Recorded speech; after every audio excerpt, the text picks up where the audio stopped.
Ok, creo que ya comenté. Ahora se está grabando. Ok, se está grabando, ¿no? Perfecto, Sí, se está grabando. perfecto. Buenas noches, bienvenidos a la Cátedra de Prevención del Delito de la Universidad José María Vargas. Bienvenido, Raúl. Espero que te encuentres bien con esta clase y bueno, eh, lamentando mucho los hechos ocurridos en Venezuela, sobre todo en Caracas y lo que es la parte del litoral central, donde ocurrieron muchos desastres, ¿no? Naturales. Bueno, vamos a comenzar hoy como tenemos un periodo muy intensivo y el periodo de realmente este mes se nos va demasiado rápido. Vamos a dar la programación, vamos a entrar en materia del tema número 1. Sí, y vamos a dar las clases correspondientes y en el contexto de la situación. Ok, Raúl.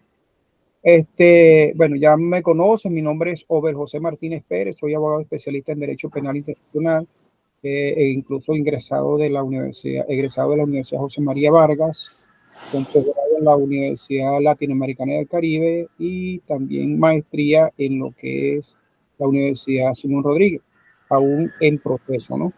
En lo que es la parte de gerencia pública, Okay. como educación superior, en la parte de educación universitaria.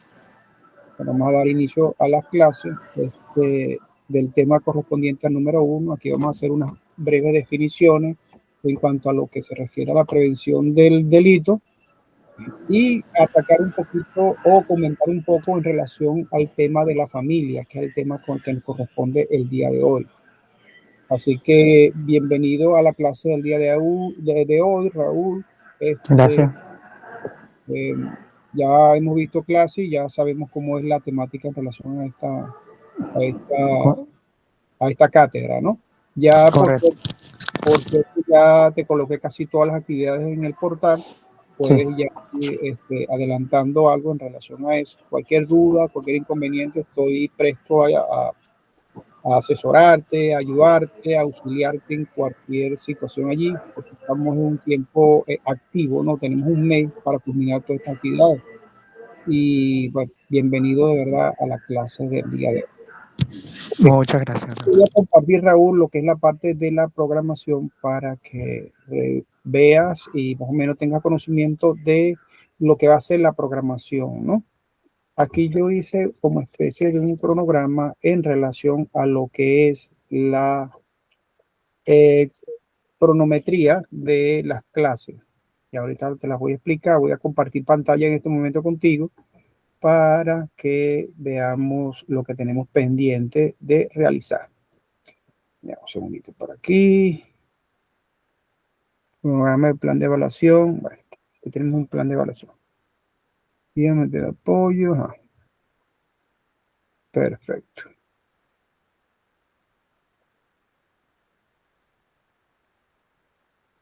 Ok, ok, Raúl. No sé si ahora lo ves. Estoy compartiendo pantalla contigo en este momento. ¿Sí? De la cátedra de prevención del delito. No sé si ves allí el cronograma de actividades de evaluación. ¿Lo ves? ¿Lo logras observar? ¿Aló? Ok. Sí, sí lo veo, sí lo veo. Ok, perfecto, Raúl.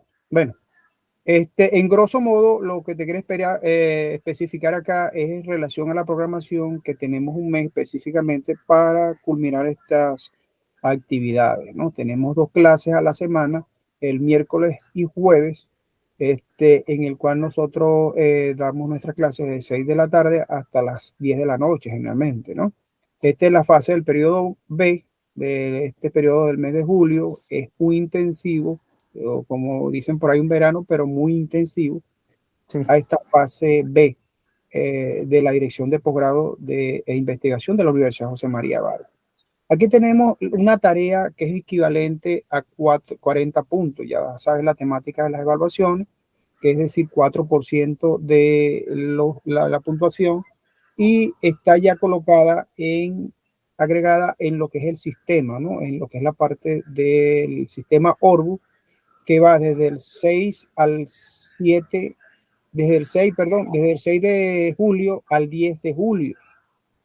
Aquí también observamos una discusión en línea, que estos son los llamados foros o discursivos, en el cual ya se ostentó una pregunta en relación a este tema discursivo, el cual le hemos dado alguna respuesta o se discute el tema en relación al tópico planteado y darle una respuesta de forma o de manera crítica. Tenemos también una tarea, la tarea número 2, que también equivale a 40%. Es decir, que todas las tareas, que tenemos 3 tareas, por cierto, cada tarea vale 40 puntos. Y los hilos de discusión tenemos 3 también. Estos valen 20 puntos.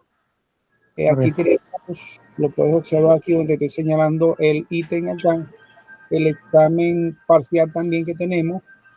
Este primer examen parcial ya está programado allí. Ya lo hice esta semana en virtud de la situación de los terremotos ocurridos aquí en Venezuela. Tenemos que ir sobre la marcha de esto. A medida que vayamos avanzando, vamos colocando incluso material de apoyo. Ya hoy te coloco los primeros materiales de apoyo y todo eso. Tenemos un examen parcial, que es el examen parcial número 1, que tiene una ponderación de 120 puntos. Ya allí yo te coloqué la fecha del examen. Creo que está programado, si mal no recuerdo, acá te lo dejé presente, para el día 17 de julio. ¿Sí? Es decir, que ya estamos prácticamente montados en ese examen. Sí, ya, la semana que viene prácticamente. La semana que viene, sí. De esta clase que veamos y parte de la otra, bueno, ya prácticamente vamos a tener ese examen. Tenemos también el examen final o es el examen segundo, el segundo parcial. Tiene una ponderación de 200 puntos. 200 puntos que está programado este examen, el segundo examen parcial o examen final. Este parece examen final. Para el día miércoles 22 de julio. Perfecto. Correcto. Ahí incluso tienes la hora de la programación del examen, a qué hora va a ser el examen, tienes suficiente tiempo para responderlo y está sencillo el examen.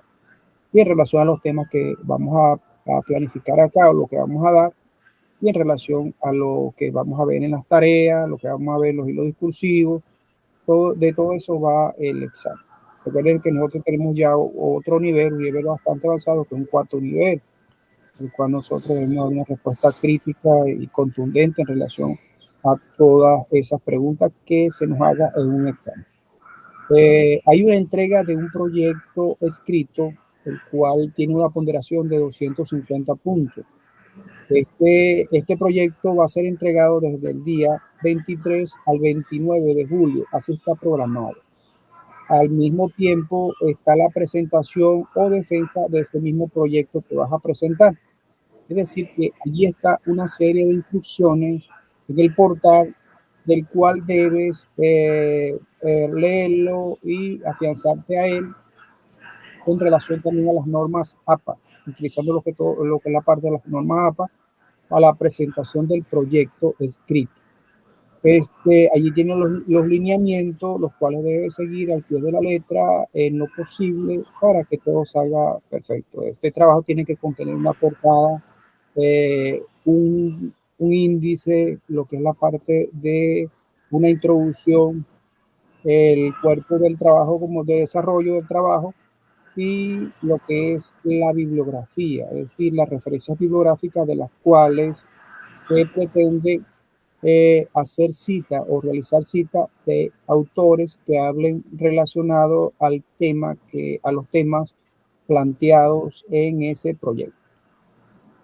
Seguidamente, en esa misma semana vas a tener unos días para que presentes ese proyecto. La presentación de ese proyecto consiste en que realices un video con los materiales ya suministrados, es decir, con el trabajo escrito, el cual vas a defender como una defensa de un proyecto de tesis, ¿no? Sin embargo, no llega tampoco tanto hasta allá, sino que vas a defender tu trabajo, cómo lo hiciste, en qué consistió, qué más te gustó de la cátedra, de las clases, dando también incluso unas recomendaciones, unas conclusiones en relación a tu proyecto. Aquí se va a medir lo que es la parte de la seguridad, ¿no? Al exponer su tipo de material que vayas a incluir, es decir, la cantidad de materiales que vayas a colocar, es decir, la parte que vayas a presentar, es decir, si vas a utilizar PowerPoint o de repente puedes utilizar Canva o algún otro tipo de eh, herramientas que se puedan visualizar. Esas tienen que estar visuales para los administradores de la universidad y para lo que es las auditorías. ¿Sí? Perfecto. Hasta ahí. Y tenemos, bueno, esto vale 200 puntos.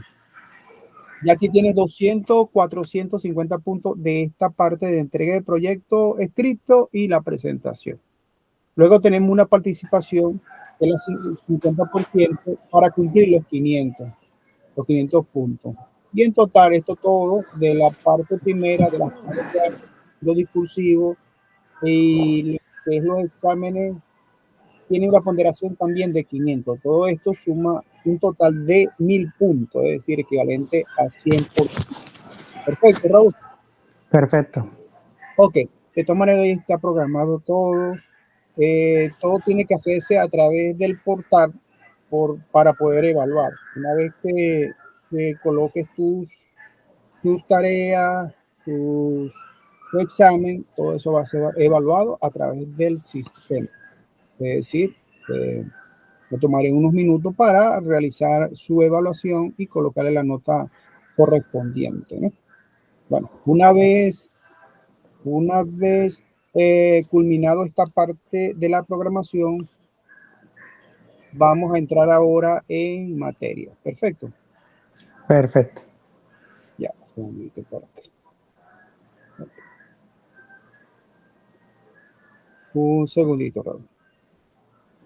Ok. Aquí también voy a compartir un material también con usted para que lo tenga en cuenta en lo que es la presentación que vamos a realizar ahora en este momento. Ya, un segundito. Tiene una compartir pantalla otra vez. Por aquí y vamos a dar la clase del día de hoy. Comparto entonces lo que es la clase número 1 de esta materia de prevención del delito. ¿En alguna oportunidad has hablado de lo que es la parte o has escuchado la prevención del delito? Sí, bueno, en realidad la prevención del delito es como un término que se maneja prácticamente desde el pregrado, ¿no? Desde que estamos, digamos, dando los primeros pasos en la carrera desde el punto de vista jurídico. Ok, perfecto, Raúl. Ok, ahí se está grabando, ¿no? No, yo no sé si estoy viendo. Ah, sí, se está grabando. Sí, sí, sí, porque tengo el circulito aquí rojo. En rojo, perfecto, Sí, perfecto. está grabando. Sí. Perfecto, Raúl. Entonces vamos a contemplar lo que es el tema número 1, como te indiqué, unos conceptos en relación a la prevención del delito. Vamos a ahondar un poco en relación a lo que es el tema de la familia.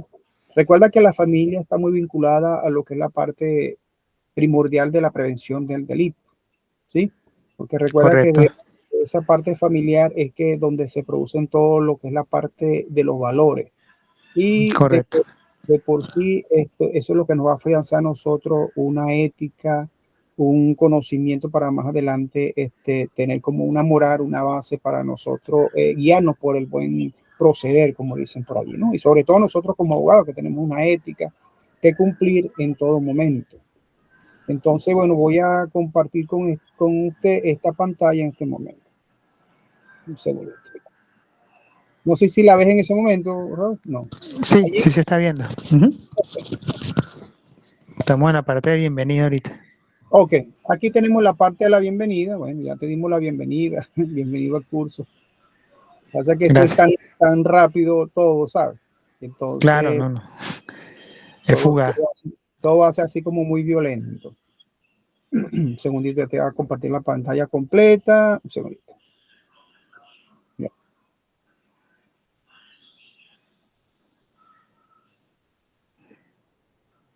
Ya vamos a un segundito.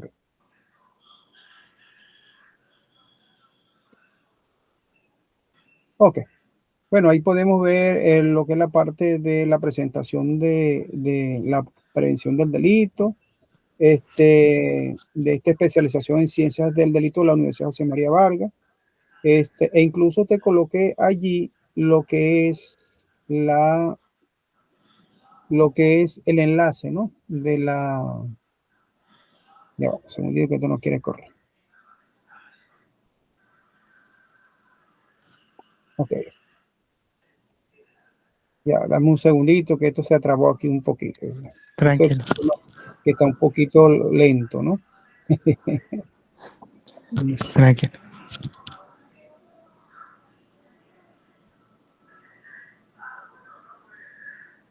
Ok.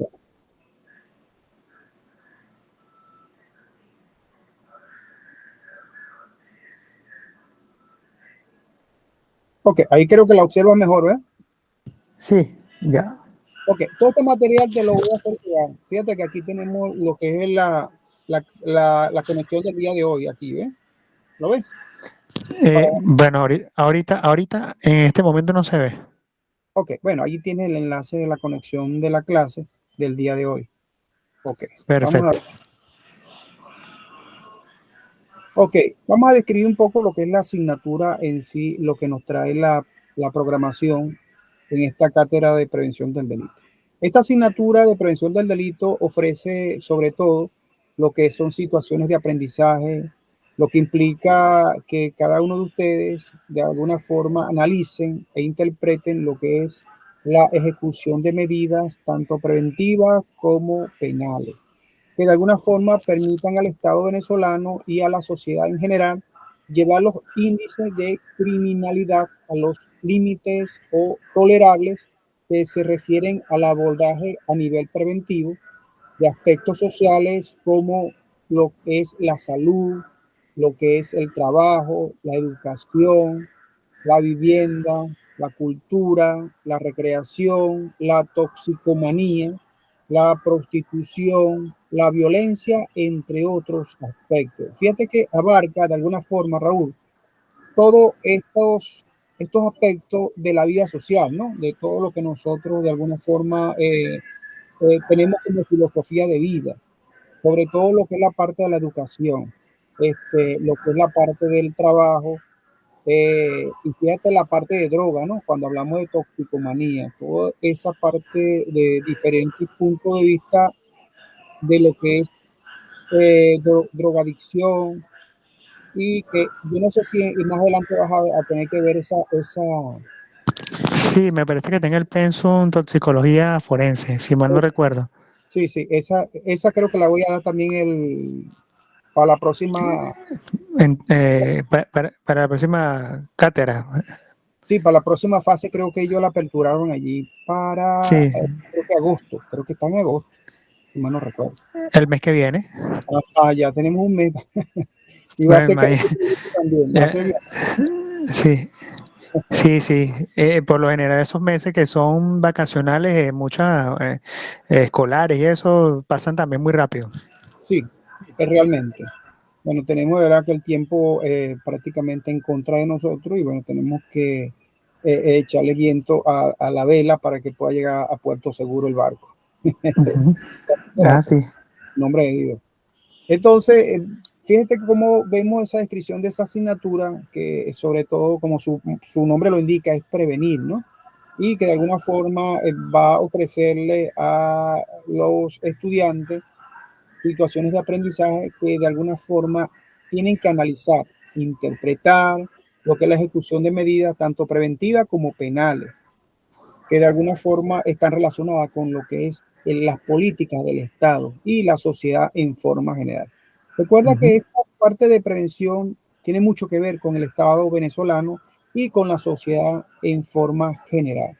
O sea, no puede ir una desligada de la otra, porque el tema de prevención del delito nos compete a todos como venezolanos, a todos nosotros, por ejemplo, como que somos auxiliares de la justicia como abogados, tenemos esa parte de prevención del delito y tenemos mucho material que ofrecer en relación a esta asignatura. De esta forma, vemos unos objetivos específicos acá, que es analizar la relación entre la familia y la educación con la prevención del delito. Ese es el tema que hoy vamos a tocar, la familia. Recuerda que al principio te indiqué que íbamos a tocar el tema de la familia en esta parte de la prevención del delito. Entre estos Correcto. también específicos, observamos que está la determinación de las infraestructuras de la cual dispone el Estado venezolano y lo que es la sociedad civil para la planificación en cuanto a la ejecución, en cuanto a la garantía de políticas y programas de prevención del delito. Tienen que hacer de alguna forma planificaciones en relación a este tipo de infraestructura, para buscar el mejor espacio para tratar en lo posible de realizar este tipo de planificación. Tenemos también otro objetivo como es el de evaluar al Estado de la rehabilitación del recluso en Venezuela. Aquí vamos a ver lo que son las normas también Mandela en relación a las normas de reglas mínimas del tratamiento de los reclusos y de lo que es la parte de la relación con las Naciones Unidas. Todo ese tipo de tratamiento que de alguna forma le dan. Y por supuesto vamos a ver un poco lo que nos trae la ley de lo que es la parte de penitenciaria, ¿no? Del servicio penitenciario. Aquí vamos a ver también las evaluaciones, el análisis, o vamos a hacer un análisis sobre lo que es la parte de la corrupción administrativa y el delito de cuello blanco, las iniciativas para combatirlo, sus efectos y en la prevención y control del delito. También vamos a definir la estrategia para la implementación operativa de programas para la formulación de normas en el ámbito legal y en el ámbito social, por supuesto. Vamos a realizar un estudio comparado de lo que son los diferentes postulados teóricos referidos al tema de la prevención del delito y a las normativas vigentes y legal interna interna y externa, es decir, internacional, que de alguna forma se fundamentan las acciones de prevención por parte del Estado venezolano y, por supuesto, la parte de la comunidad, la parte de la sociedad civil. La familia como factor determinante de la prevención del delito. Este es el contenido de nosotros, el rol de la familia en la sociedad venezolana y lo que es la comparación con la familia latinoamericana. Existe también una descomposición de la familia venezolana y su incidencia en el auge delictivo. Estos son temas o contenido que nosotros vamos a dar en esta clase. Vamos a ver la educación como factor determinante en la prevención del delito, lo que es la escuela, el entorno familiar, la formación e implementación de valores morales, lo que es la utilización de los medios de comunicación como prevención del delito. Fíjate que de alguna forma todos están relacionados a lo que es la parte de la educación, a la escuela, incluso la universidad, y todos esos aspectos sociales que de alguna forma van a ser protagonistas, ¿no? De alguna forma en esta parte de la prevención del delito. Por supuesto que debe existir una planificación de los programas que de alguna forma van a ser destinados a esta prevención del delito. Existen también, por supuesto, en estas normativas, de alguna forma, lo que son las debilidades del proceso de rehabilitación de reclusos en Venezuela. Ya hemos hablado un poco, que mencionamos el contenido sobre las reglas de las Organizaciones Unidas en el tratamiento de los reclusos, es decir, la ONU, ¿no? Y lo que es la relación de la crisis de valores y lo que es el deterioro de la ética con las debilidades del proceso de prevención de la delincuencia. Aquí vamos a ver una concepción administrativa del delito de cuello blanco. ¿Te acuerdas del delito de cuello blanco, Raúl? Sí, sí, claro. De hecho, el hilo discursivo va por ahí. Ajá, yo le puse uno así, por eso te estoy preguntando. Sí, sí, sí. Bueno, en realidad son, o sea, yo traté de verdad de responder ajustado a lo que eran los mínimos requerimientos universitarios, no extenderme mucho, pero ese es un tema que sí planteé allí, que tiene ahorita como que más auge, ha tomado como que mucha más fuerza. Desde siempre se ha presentado, ciertamente. De hecho, si usted ve películas venezolanas de hace 30 años, ya ahí, bueno, ya eran temas que se tocaban en la sociedad de aquel entonces. Sin embargo, ahorita como que los daños se han hecho mucho más palpables también, ¿no? De hecho, yo hago un señalamiento allí que una de las consecuencias colaterales de este tipo de delitos es que precisamente menoscaba mucho lo que podría ser, digamos, la parte económica de un país, y para lo cual también podrían estarse, se pudieron haber construido ahorita o abastecido muchos hospitales que seguramente van a hacer falta con ocasión a los sucesos que han sucedido en Venezuela. Eso entre muchas otras cosas, muchas observaciones que hago allí. Yo para ese hilo me documenté de referencias nacionales e internacionales, y me pareció sorprendente que Venezuela ocupa el lugar 100, si mal no recuerdo, 100 o 101 a nivel internacional de países en tema de corrupción. De hecho, estamos cerca de países como Somalia, imagínense, o sea, imagínense el nivel, ¿no? Y bueno, definitivamente eso ha causado un deterioro bastante grande a lo que es la parte económica del país. Yo también hago referencia. ¿Está ahí bien, profesor? ¿Me escucha? ¿Me está escuchando? No, perfecto, te escucho, Raúl, te estoy Sí, escuchando. yo también hago referencia a que el cuello blanco, digamos, estamos acostumbrados a verlo desde los altos escalafones de determinada institución, sin mencionar ninguna, pero yo estoy seguro que tengo muchos cuentos, y estoy seguro que usted también. Pero también se ve hasta en escalafones muy bajos a veces. Yo recuerdo, y lo digo así como un chiste, la otra vez le comentaba a unos colegas, en una oportunidad yo necesitaba hacer un trámite ante un registro, y bueno, como cualquier ciudadano, me presento ante la persona encargada, y era una señora, recuerdo, mayor. Esa señora tendría como la edad, sin mentir alguna, doctor, como de mi abuela. Pero eso tenía una carita de angelita, y ella bueno, me hizo el trámite, se ofreció, me ayudó, me dijo cómo podíamos, hasta que consiguió lo que estaba buscando. Y yo recuerdo que después que lo consiguió, la señora me dijo, es tanto. Y yo me la quedé viendo así, porque yo sentía que era como mi abuela que me estaba cobrando algo. Y entonces yo le dije, pero ¿y cómo? O sea, mire, yo no tengo ahorita, o sea, no tengo el efectivo. Y la señora sacó un papelito del bolsillo y me dio el pago móvil, así. Pero eso era una señora con una cara como de porcelana, parecía la abuela santa, o sea, una cara angelical. Y yo decía, oye, qué sorprendente, ¿no? Que ya parece que este tema no respeta ni posición dentro de la administración, ni edad, porque eso, oye, eso debería darle vergüenza, digamos, uno en el deber ser, ¿no? En un supuesto, en un país, digamos, en condiciones más óptimas. Deberían, y la señora me viene y me dice, dale gracias a Dios que yo soy el que te hice el trámite. Aquellos que están allá, y me lo señaló, te hubiesen cobrado el doble. Y yo, bueno, o sea, O sea, que no sé aparte si, de eso tiene una tarifa. sí, no sé si sentirme, no sé, que estoy pagando Claro, buen precio, o no sé, o que estoy pagándole una gestión así. Entonces, claro. oye, yo pienso que ese tema aquí también también recuerde que el país viene de un momento económico, no, se encuentra, o sea, un tanto golpeado, No hemos eh, salido de esto eh, todavía. ¿Oíste? la escasez, sí, claro, o sea, digamos esa bonanza petrolera que prevaleció en un país en la que, bueno, llegamos a ser el Dubái de Latinoamérica, que toda Europa completa llegaba en barcos, o sea, eso ahorita es como que la acera de enfrente, ¿no?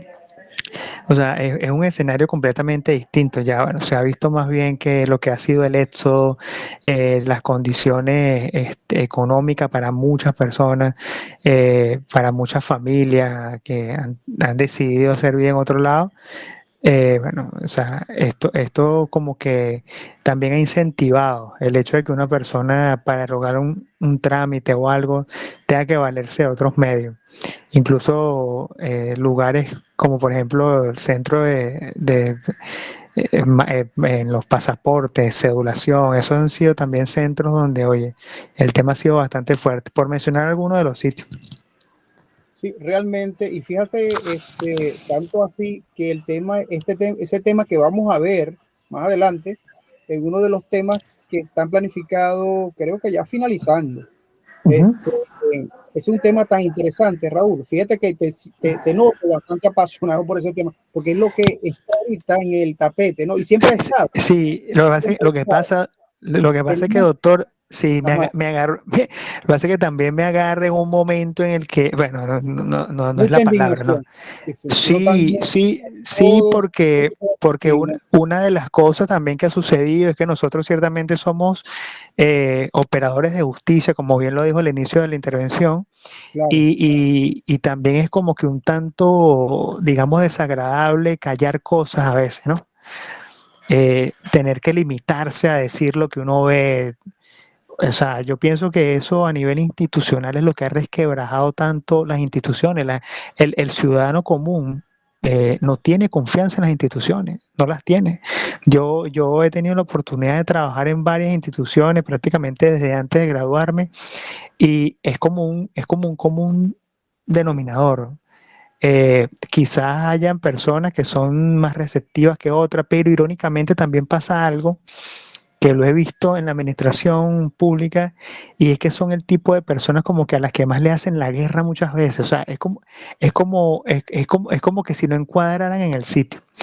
Entonces, digamos que el que también quiere hacer las cosas bien se consigue con un compañero que dice, no, mira, yo lo que vengo aquí es a esto, o vengo a lo mío. También los salarios en la administración ahorita son bastante bajos Muy bajo.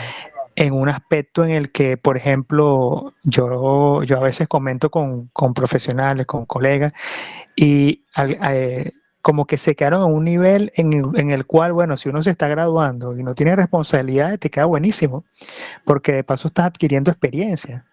Yo estuve en fiscalía, yo estuve en tribunales penales, yo estuve en tribunales civiles como estudiante. Como profesional he tenido otra experiencia y ahorita que estoy en el libre ejercicio, pero en ese momento, oye, la experiencia me queda como anillo al dedo, porque yo decía, bueno, pero si uno si no tiene responsabilidad, puede estar en un sitio en el que, bueno, de repente te pagan, qué sé yo, $100 cada 15 días, una cosa así, y uno dice, bueno, por lo menos tengo que poner en el currículo, pero ahora no, ahora ni eso, o sea, ahora, bueno, no sé en este momento, pero los sueldos de cuando yo estaba estudiando, de un fiscal, de un juez, oye, eran sueldos que uno, eran como que los cargos que uno más anhelaba en ese momento. Pero ahorita eso también ha sufrido ciertas modificaciones y ciertamente la gente como que dice, bueno, mira, me convienen mejor otros cambios, otras cosas. Ahí es cuando caen este tipo de circunstancias. Sí, realmente con este tema ahorita, incluso lo que ha pasado en relación a este desastre de los terremotos, sabemos que es un desastre natural. Sin embargo, ese tipo de situaciones se pudieron haber preveído, ¿no? Claro, Cosas porque ya eso era, como dicen por ahí, era una muerte anunciada. es Oye, correcto. forma que Yo, iba a suceder tarde o temprano. yo, yo en cuanto a eso podría decirle, doctor, yo cuando sucede la tragedia de Vargas, yo tendría unos 11 o 12 años, Imagínense. pero yo me involucré bastante en lo que estaba pasando en ese momento. De hecho, yo estaba en La Guaira ese fin de semana y decretan el estado de emergencia como el miércoles. El domingo yo estuve en La Guaira con mi familia. Bueno, eh, yo le puedo asegurar sin ningún tipo de duda que en ese momento el país estaba muchísimo más preparado para una contingencia como esta. Con el tiempo, yo tuve un profesor de odontología forense y nunca se me olvida que él me dijo, estábamos conversando después de una clase, y él me dijo que solamente él hizo más de 1000 autopsias bucales, él y su equipo, Wow, para identificar personas, identificarlo, claro. solamente para identificarlo. Más de 1000, él y su equipo, que no pasaban de 10 personas más, odontólogos forenses, en carpas que colocaron. Yo le hablo que todo eso se armó en menos de un mes, o sea, ya todos lo están. Ahorita, oye, no, todos tenemos un familiar en La Guaira, o un conocido, o un amigo, Ujú. y ahorita la situación es diametralmente opuesta completamente. O sea, estamos hablando de sitios donde, bueno, las personas identificadas o no, por un tema de descomposición, como sabemos, tienen que ser o cremadas o inhumadas, enterradas. Eso es lo que está prevaleciendo. Entonces, no hay, digamos, una logística, un control de la situación como tal, de identificación sobre todo, porque bueno, el familiar, por más que sea, quiere, así sea para hacer algo simbólico a su pariente, identificarlo. Eso ahorita no es como que no es como que lo que se está observando, ¿no? Eso desde el punto de vista de identificación, que es un derecho que tiene la persona, digamos, para hacer, o los familiares, mejor dicho, para que lo sepulten. Imagínense el tema de protección civil, de defensa civil, organismos que ya aquí estaban bastante, digamos, yo por lo menos tenía mucho tiempo que no había gente de protección civil ni de defensa civil. Y hoy día, digamos que pienso que si han tenido presencia, la han tenido muy disminuida, pero es porque sí, o sea, en este momento si acaso hay bomberos digamos, en zonas como Caracas, sí los hay, pero el personal así ha disminuido mucho, precisamente por todo lo que estamos hablando, la parte económica, ¿no? Bueno. Ok, perfecto, Raúl. Sé que está en esta situación, de verdad todos estamos de alguna forma afectados, porque de alguna forma tenemos algún conocido, algún familiar que de alguna Sí, forma sufrió este tipo de situaciones y que bueno, que de alguna forma la vida, como uno siempre dice, la vida tiene que seguir adelante y bueno, no es fácil, ¿no? Reconocer claro, esta situación. Sin embargo, como te claro, dije, ya eso en relación a lo que Venezuela siempre ha estado en unos índices muy altos en cuanto a la corrupción, eso tampoco escapa de los permisos para construcciones, el claro, sitio, los estudios de suelo, por geólogos, personas preparadas. Y es lo que estamos claro. observando ahorita ahora, pues, y siempre lo hemos observado, ¿no? Lo que pasa es que, Sí, bueno, uno se limita, ¿no? Para no entrar en temas de alguna forma que tengan que ver con la parte de la política, pero ¿cómo claro. no hacerlo si la gente está dolida por ese tipo de situaciones? No, no, Uno puede es tapar algo eso imposible. con un dedo, o sea, imposible, es imposible. No, es algo que la persona, o sea, digamos que tampoco uno se puede hacer de la vista gorda con muchas cosas. Claro, realmente. O voltear a un lado, o sea, no puede ser que países con mucho menos recursos estén mejor preparados para afrontar situaciones. Ujú. Pero yo también lo señalo en el hilo discursivo, esto es algo sistemático. No necesariamente lo tenemos que estar viendo de frente en lo que está pasando, pero indirectamente sí es una consecuencia de este tipo de sucesos, del desvío de recursos, de la malversación de recursos muchas veces y de que muchas personas sean utilizados para cosas que no deben ser utilizadas. Se descuidaron muchas áreas que son las áreas que deberían estar ahorita abocadas a lo que está sucediendo y bueno, ahorita vemos es el venezolano, pues el pueblo abocado con su familia, con quien tenga allí, con quien tenga que ayudar. Totalmente, Raúl, totalmente, así mismo es. Bueno, vamos a continuar acá y explicando, porque nada más, fíjense que estamos nada más entrando en lo que es la parte del contenido de la materia, ¿sí? Pero es Sí, sumamente estamos por interesante. encimita todavía. Estamos apenas comenzando. Y fíjate que este es lo que es el tema del delito de cuello blanco del que estamos hablando, el tema de la corrupción. Y fíjese que en esta parte vamos a ver las iniciativas para combatirlo en cuanto a la prevención y el control del delito, la función de la ley contra la corrupción, que es lo que estamos hablando. Vamos a hablar también un poco en relación a esa ley más adelante. Vamos a hacer de alguna forma un estudio comparado en cuanto a la rehabilitación de reclusos, comparándola con Argentina, con Cuba, Alemania, Francia, Inglaterra, Puerto Rico, Costa Rica y por supuesto Venezuela. ¿Cómo se comporta esta parte de la rehabilitación de reclusos? Fíjense que el más avanzado ahorita y el más nombrado que tenemos es el Bukele, ¿no? Que de alguna forma ha sometido Oye, a un controlado y ejemplo, Un éxito, sí, un un ejemplo ejemplo fuera de lo común, de lo común. algo Pues, indescriptible. El Salvador llegó a tener la tasa de homicidio más más alta del alta. mundo, El índice de criminalidad en más todos los alto, sentidos, en todo, más, secuestro, para el, todo, para El homicidio, Salvador. de todo, de O todo. sea, El Salvador ni siquiera, qué sé yo, para ir a ver algo académico, nada, ni dos, No, tres días. La gente le sacaba el cuerpo a un país como El Salvador. Y ahorita, en estos días estaba mencionando que habían pasado, si mal no recuerdo, 3 o 4 meses sin un solo homicidio en todo el país. realmente. Algo, algo sorprendente. Sí, sí, realmente, realmente. Y aparte de eso, la inversión a nivel, lo que estamos hablando ahorita, la inversión a nivel social es descomunal. O sea, no, bueno, Argentina, si mal no recuerdo, también lo tiene, pero ellos tienen la biblioteca de Google, Ujú. la tienen allí dentro del país. O sea, no tiene ni un año. Algo sorprendente. Planes económicos. Imagínense, El Salvador estaba atrasado en muchísimos aspectos, pero definitivamente con la mentalidad que llegó allí con él, bueno, solamente con controlar la Mara, porque ya la Mara está controlada prácticamente completamente por él, bueno, ya solamente con eso ganó El Salvador. Sí, sí, cómo no, cómo no. Realmente es así. Por ejemplo, la controla ya la Mara Salvatrucha, ya imagínense. A nivel, y ese es una, como decía el tren de Aragua acá, ¿no?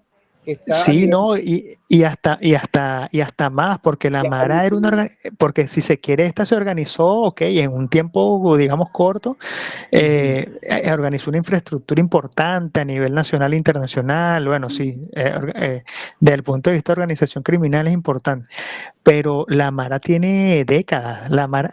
De hecho, la Mara no nace en El Salvador, lejos de lo que uno piensa muchas veces. La Mara nace en Los Ángeles, California. Es La Mara correcto. nace, la Mara nace en Estados Unidos Con los y pandilleros. con los pandilleros, pero en principio, antes de ser pandilleros, eran vecinos que simplemente querían defenderse de los que iban a someterlos, pues. Claro, Y claro. comenzaron con su lenguaje de señas y tal. Después fue que ellos vinieron y se transformaron y comenzaron a crecer. Entonces vino un decreto de Bill Clinton y los extraditó a todos de la noche para madrugada, como a 200, 300 gentíos de Mara.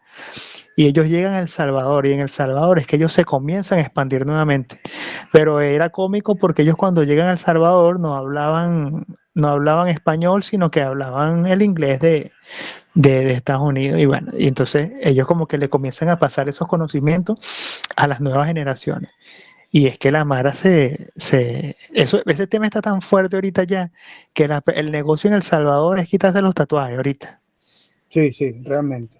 Fíjate que lo confunden mucho. Las personas que van a visitar por allá tienen incluso temor de que de repente Sí, los que tengan tatuajes visibles, ¿no? es Los correcto, es correcto. quiero de eso. Y por De supuesto. hecho, en Estados Unidos hay, digamos, ¿cómo podría decir? Como un formulario, ¿verdad? Ok. Para temas de concesión de asilo, trámites migratorios, lo que sea. Y el funcionario consular lo primero que hace es verle a las personas las muñecas y los nudillos. Doctor, si usted tiene ahí tatuado, así sea un rosario, bueno, la persona califica para o pandillero o en el peor de los casos para Mara, Ujú. que es lo Por- peor, Sí. porque en un principio cuando llega Trump los estaban mandando directo al SECOT. Ujú. Solamente hay casos de personas que por un tatuaje los mandaron al SECOT, porque los, Totalmente. los involucraban con las bandas de Ujú. inmediato. Sí, Incluso ya los etiquetaban ya. los etiquetaban, ya los tildaban de que pertenecían a la Mara. A la Y Mara. bueno, sí, incluso hay un caso de un venezolano por el cual varias ONG interceden, porque era un venezolano que era un estilista, no sé si llegó a ver el caso. Él lo Ujú. que hacía no, perdón, era como un sastre, pero un sastre a nivel de eventos culturales. Ujú. Él se va para Estados Unidos a través del Darién, que dicho sea de paso, ya ese es un delito. Entrar en Estados Unidos de esa manera ya es un delito. Así la persona haga el trámite que haga, ¿no? Claro. Allá. Entonces, la persona del pueblo del cual él es, no recuerdo el nombre ahorita, eh, son muy famosas las coronas. Y él en las muñecas tenía tatuadas unas coronas, pero no tenía nada que ver con temas de vandalismo en lo absoluto. Y él lo trasladan al SECOT. Él duró meses detenido allí, en el SECOT, siendo, bueno, presuntamente inocente de cualquier tipo de delito vinculado a las bandas. Realmente es así. Es un tema tan interesante, Raúl, que bueno. Sí, complejo, da para bastante. Sí, cómo no. Y hablar de lo que es la parte de la prevención del delito, realmente esto es extensivo, ¿no? Hablar y comparar sobre el derecho comparado de acá con otros de afuera, realmente es otro nivel, como dicen, ¿no? Y de ahí se puede sacar mucho material. Que nos Sí, podemos cómo no. ir acá, ¿no? Lo que pasa es que, bueno, los intereses, ¿verdad?, están por otro lado, realmente, ¿no? Sí, o por lo menos por ahora. Hay veces que uno, desde el punto de vista jurídico, trata de darle explicación a ciertas cosas, pero es que si muchas veces no se la da un abogado, imagínense usted el ciudadano común. Que lo entiendo, claro. Que lo entienda. Sí, así es. Bueno, amigo, vamos a seguir entonces la clase. Muy buena tu explicación y bueno, estás muy ducho en ese conocimiento de esta parte de las pandillas, de la Mara. Sí, es un tema que me ha interesado y lo vinculo con el tema del Salvador porque, en mi opinión, es un ejemplo para Latinoamérica. De hecho, yo siempre pienso y lo comento, que es el primer país latinoamericano que va en vías de convertirse en un país de primer mundo. Estamos hablando de unos 5 años a lo mucho. Totalmente. Yo creo que, bueno, sí, yo no creo que pase más de 5 años, porque la vía de desarrollo Quizás de hasta antes, antes, sí. porque ya tiene indicadores que lo llevan por que lo pueden calificar en ese nivel. Así es. Bueno, vamos entonces a entrar en materia en relación al tema número de hoy, el tema número 1. Sí, recuerda que habíamos Correcto. hablado que íbamos a hablar un poco, ha comentado que te íbamos a hablar un poco en cuanto a la influencia de lo que es la familia en la prevención del delito. Y de alguna Correcto. forma, como hemos estado comentando, lo que es la parte de la familia, que es un tema muy importante porque de allí prevalecen las bases, ¿no? O de alguna Se forma deriva todo. deriva todo lo que en el futuro puede ser una persona.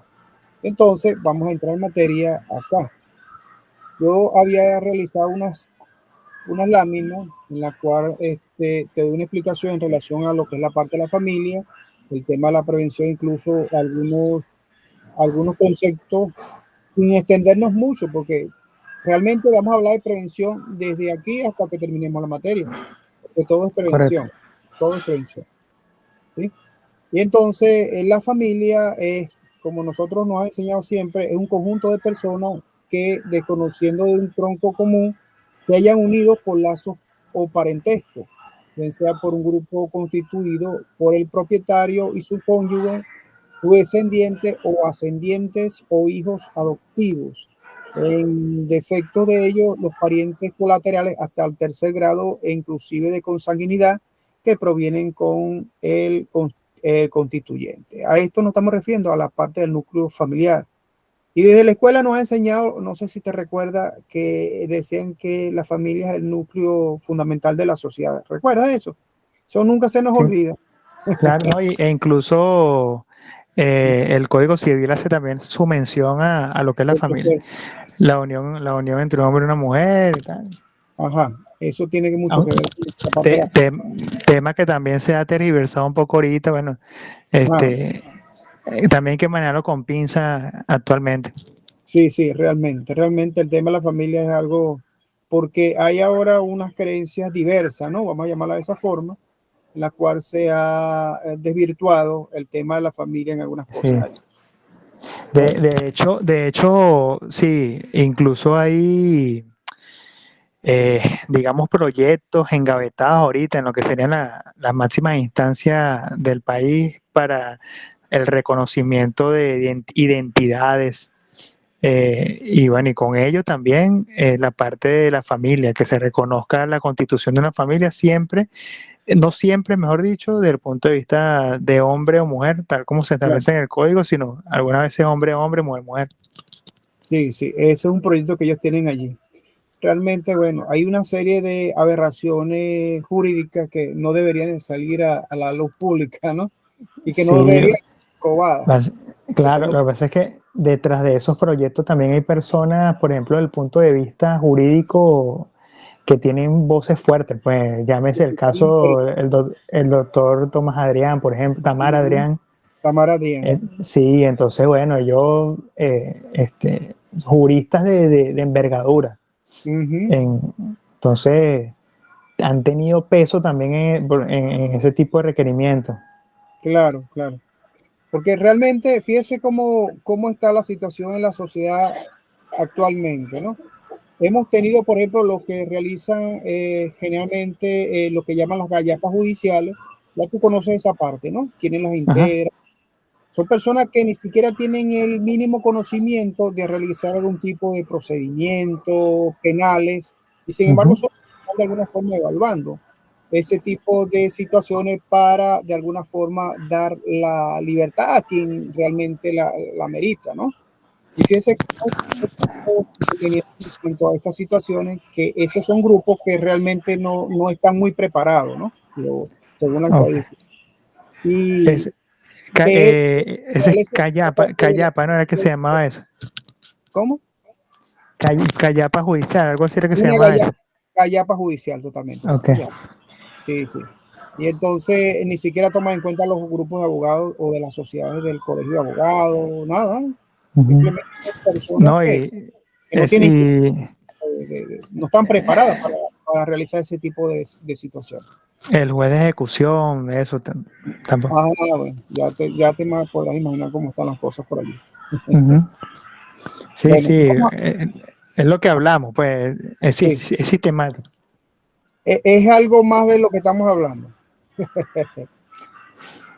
realmente. total. Vamos entonces a definir lo que es la prevención, Raúl. La prevención aquí la hemos definido como la preparación, como lo que es la disposición que hace anticipadamente para evitar un riesgo o para ejecutar alguna cosa. Es decir, para evitarlo o para ejecutarlo. En la definición del delito, el delito se define como una infracción de la ley promulgada para proteger la seguridad de lo que son los ciudadanos, resultante de un acto externo del hombre, bien sea positivo o negativo, que de alguna forma sea moralmente imputable y políticamente dañoso. Es decir, que de alguna forma contemple alguna consecuencia de esto, de esta naturaleza.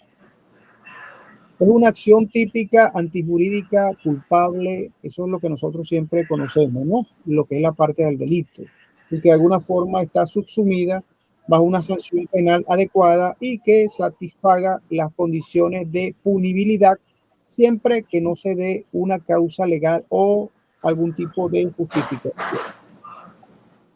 Vamos a definir la prevención del delito, en la cual consiste también en determinar las causas y los factores que de alguna forma determinan las diversas acciones que desarrollan los individuos en lo que es la relación a la delincuencia. Esta parte de la prevención del delito también se refiere a lo que son las estrategias y medidas que de alguna forma son implementadas para reducir la incidencia delictiva y sus consecuencias en una comunidad determinada. Esto implica entonces abordar las causas subyacentes del delito y de alguna forma crear un entorno más seguro y protegido. La prevención del delito abarca una amplia gama de enfoques, desde las intervenciones sociales y económicas hasta las medidas de seguridad física y aplicación a la ley. Entre su objetivo principal es evitar que los delitos ocurran en primer lugar en una simple reacción ante ellos y después de que hayan sido de alguna forma cometidos, ¿no? El papel de la familia en la prevención del delito como habíamos indicado anteriormente, es de una forma crucial, es fundamental, ya que es el primer entorno socializador del individuo. Esta familia proporciona lo que son las bases para el desarrollo moral, la parte del desarrollo emocional y el desarrollo social, influyendo directamente a lo que es la conducta futura de sus miembros, tal cual como lo hemos analizado anteriormente y lo que hemos estado discutiendo el día de hoy. Existe también un ambiente familiar sano y estable y que puede actuar como un factor protector contra lo que es la delincuencia, mientras que en un entorno disfuncional puede aumentar el riesgo de comportamientos antisociales. La familia como agente de socialización primaria.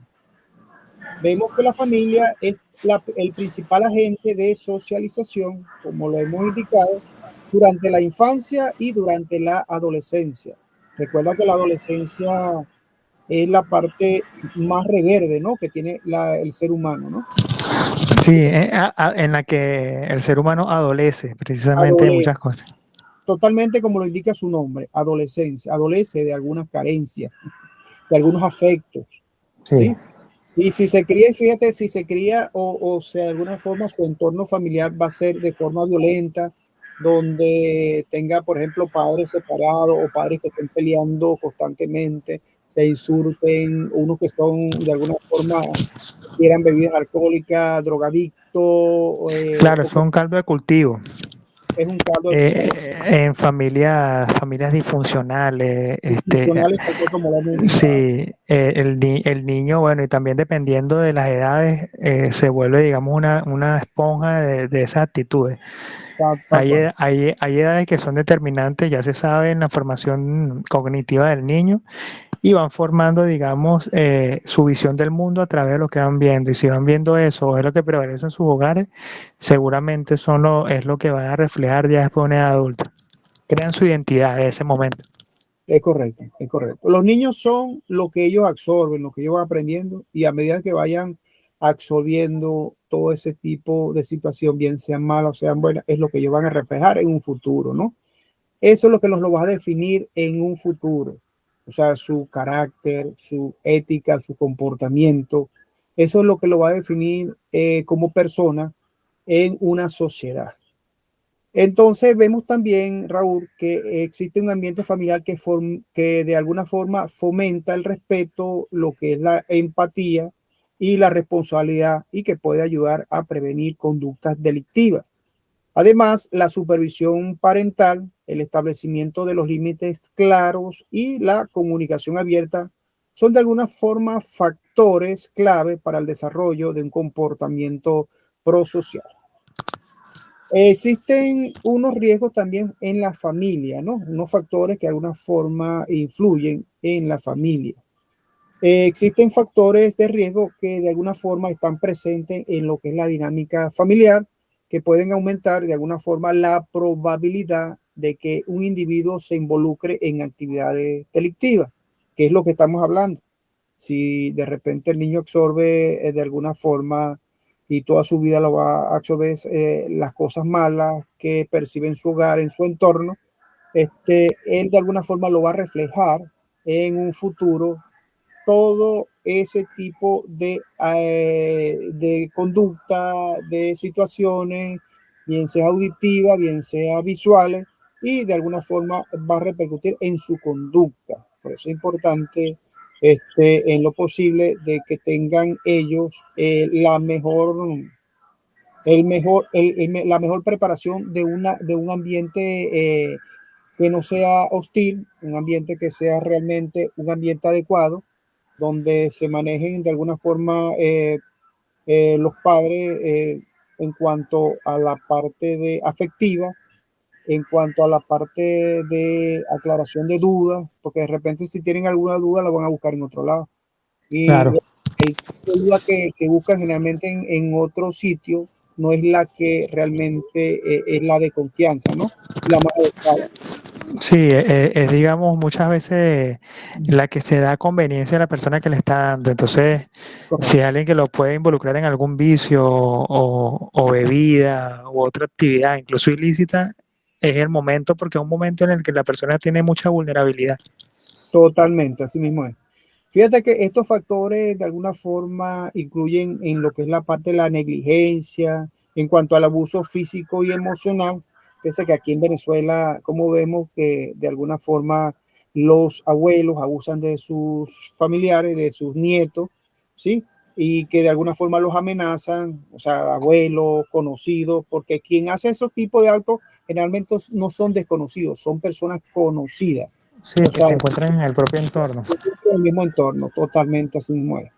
Por ejemplo, existe en este sentido una falta entonces de supervisión, la exposición a lo que es la violencia doméstica y a la presencia de antecedentes penales en la familia, porque Sí, de repente hay alguien que muchas veces desconocidos. sí, sí, algún tipo de delito ellos desconocen que esa persona de repente tiene un antecedente por violación, vamos a decirlo así, y de repente ponen a cuidar a uno de los familiares con esa persona, porque de repente no tienen más alternativas. Opciones. Sí, sí, no tienen otras opciones y entonces se la encomienda a ese familiar y se lo confían con los ojos cerrados, como dicen por allí, ¿no? A sabiendas de que Y, esta persona realmente tiene ese tipo de patología, ese tipo de conducta que puede reincidir o puede de alguna forma perpetrar a ese familiar y bueno, causar sí, algún daño. ¿Eh? muchas veces lo hacen dándole un voto de confianza a la persona también. Y Totalmente, son casos que se han visto reiteradas veces también por el tema de migratorio, ¿no? Que incluso hemos visto casos, no solamente que lo dejan con sus abuelos, sino incluso de casos donde la pareja deja a uno de sus hijos o hija con una persona haciendo funciones de padre, más no es su padre biológico. Entonces, bueno, se han dado casos donde han sido niños o niñas abusadas reiteradas veces por esta persona, por el paso que dio su madre dejándolo con otro adulto. totalmente de acuerdo. Raúl.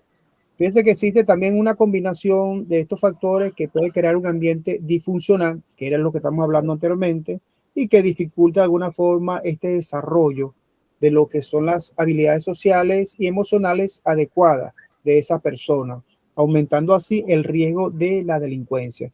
Fíjense que si una persona fue violada de alguna forma, lo va a reflejar, ¿no? Más adelante de Claro, forma negativa en la sociedad. Ese es el riesgo que se corre, que de repente puede ser un delincuente en potencia, ¿no? Que puede de allí salir un delincuente en potencia. Entonces, la idea más factible de lo que es la parte de la prevención del delito, como su palabra lo indica, es siempre prevenir este tipo de circunstancias. Pero muchas veces también vemos, Raúl, por ejemplo, en los sitios más humildes que de repente no tienen ese conocimiento, o sea, por desconocimiento, ¿no? No logran comprender este tipo de situación, sino que todo se lo confían a la persona por su conveniencia. Entonces, de ahí es claro.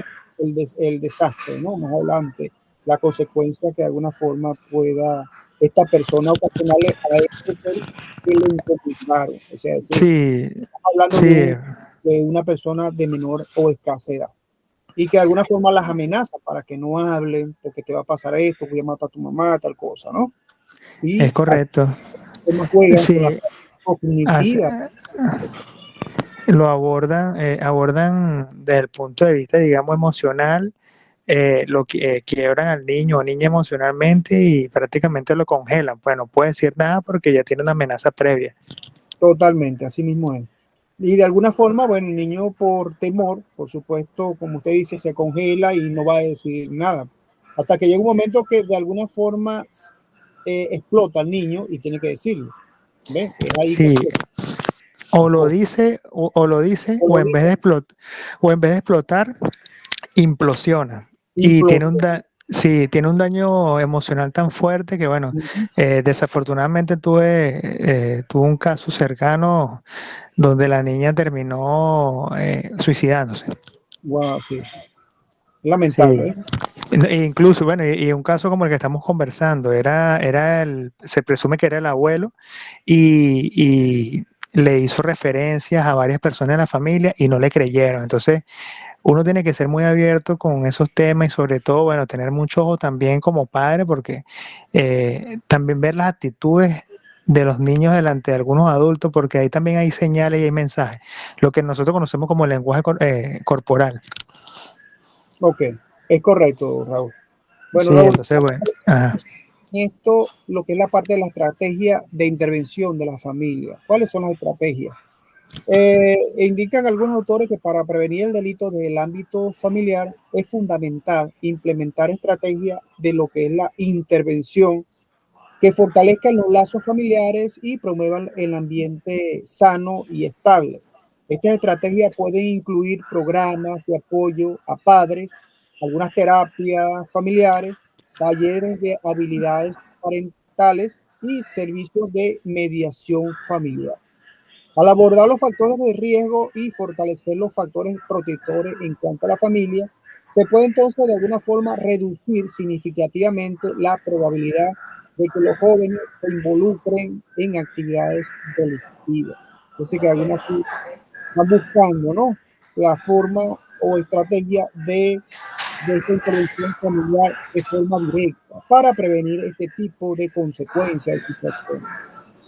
Por lo general en Venezuela, los jóvenes varones son los que encabezan la lista de homicidios como víctimas y victimarios. Es decir, que aquí no se escapa ni el femenino ni el masculino, ¿no? Ni el masculino. Uh-huh. Ambos sexos son amenazados, ¿no?, por algún tipo de situaciones adversas, es decir, que puede ser que se desarrolle lo que es la parte de la delincuencia juvenil. Es por eso que es importante conocer las razones o condiciones que incidieron en la intersección de una vida violenta y las causas por las cuales unos eligen y otros resisten en entrar al mundo delictivo. O sea que es Correcto. algo fuerte, ¿no? Ellos eligen. Sí, bueno, Uno, incluso digamos que el cine venezolano como que ha sido muy bueno en sacar películas que tienen que ver con esto que estamos conversando. Llámese películas como, por ejemplo, Sicario, Huele Pega, le no sé pega.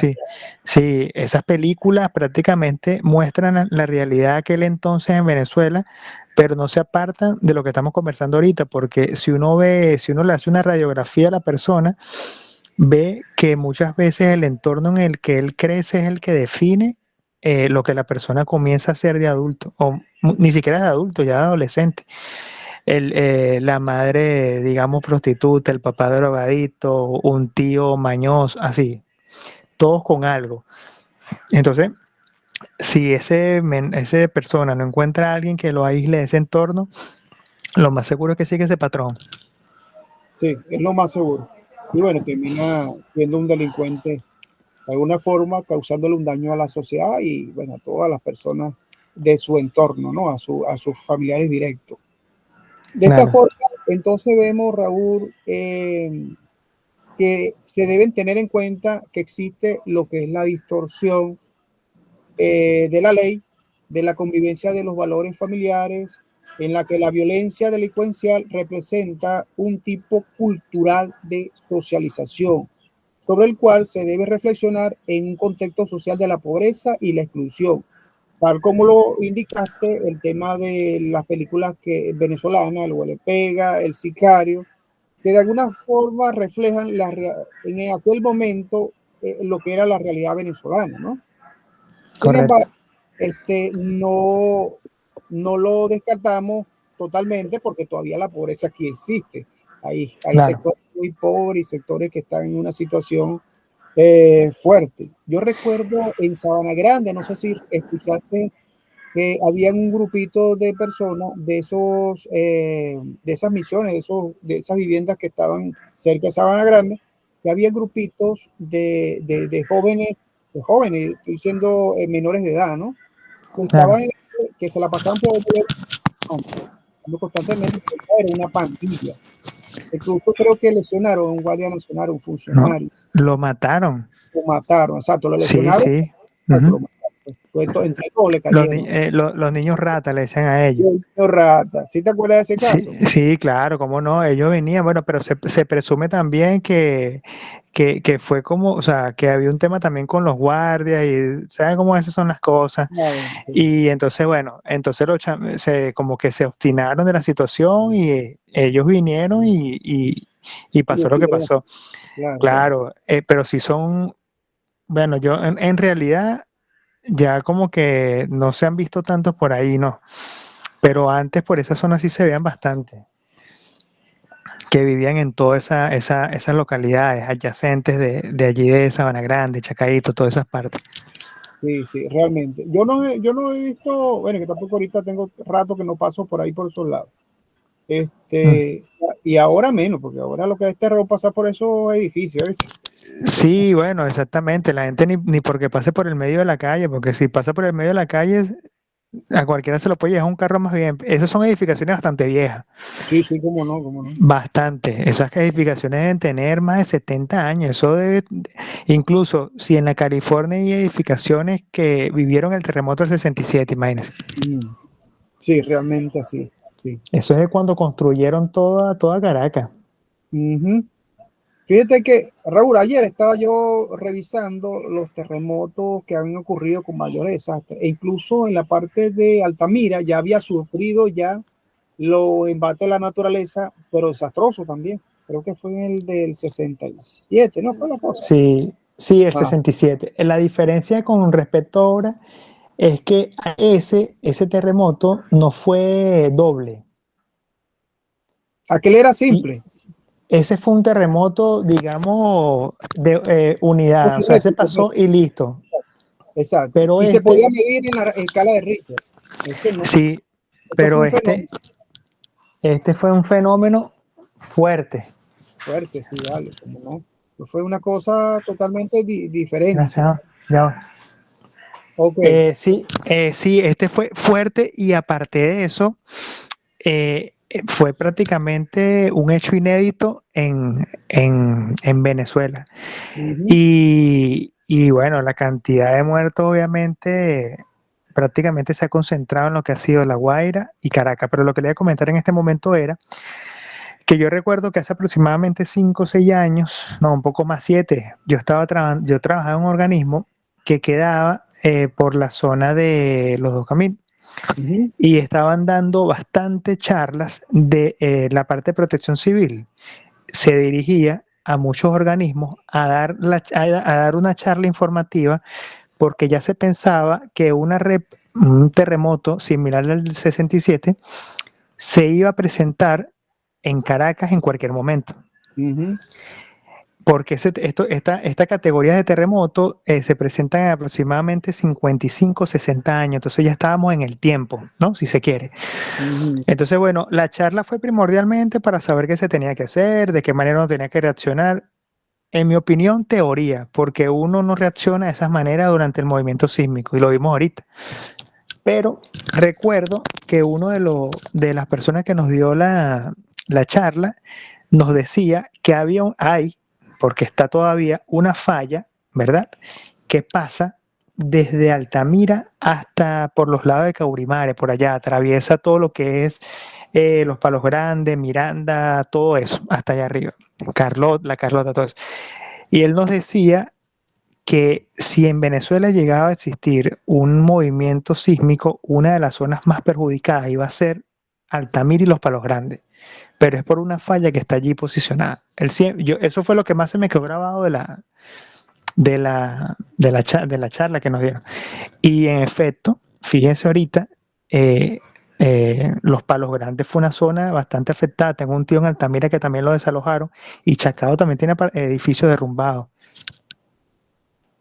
Sí, totalmente, totalmente de acuerdo contigo. Pero fíjate que cómo se repite todo en historia, ¿no? El Sí, litoral, la la historia es parte cíclica.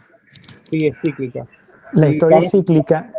lo que pasa es que Y, pareciese que se adelantó un poco a los tiempos, ¿no? Y claro, vino como doble.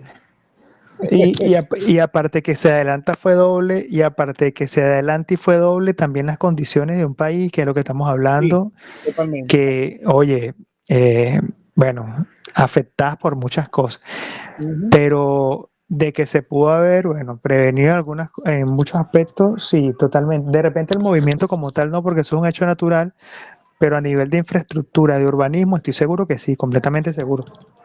Claro, claro, así mismo es. Bueno, vamos a continuar la clase. Vamos a cortar esta clase acá para continuar lo que habíamos hablado antes de la clase y continuar el otro tema. ¿Te parece? Ok, perfecto, perfecto. Bueno, voy a dar una finalización acá. Bueno, con este tema concluimos el tema correspondiente al día de hoy. Y bueno, gracias Raúl. Ahorita nos Hasta luego. conectamos para el otro tema. Perfecto, Gracias. perfecto.